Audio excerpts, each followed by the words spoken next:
Replacing the fan switch in a Kubota L4310 tractor. First, guys, girls, you have to take these screws out right here. They'll have a big washer. There's going to be 3 or 4 that hold the headliner up.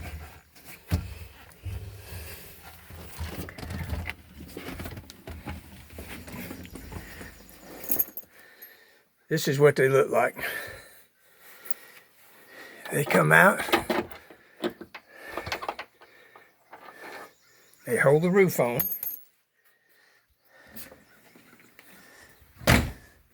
This is what you can expect when you get the roof off.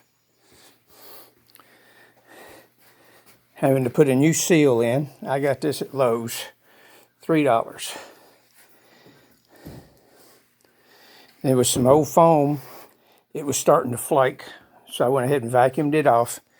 And I've got some foam down here, some neoprene foam I'm going to cut to fit. And this is what you can expect to see on the upper side.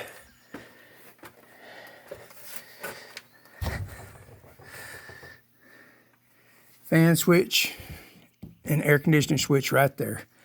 Real easy to take out. Very expensive to purchase.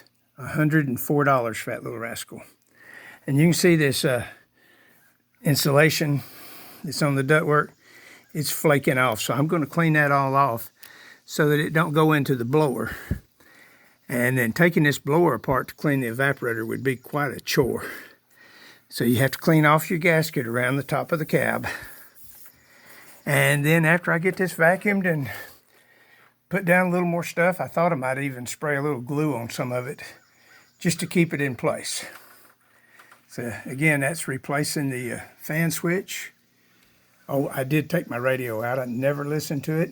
Tractor's too loud for a radio. Quite interesting.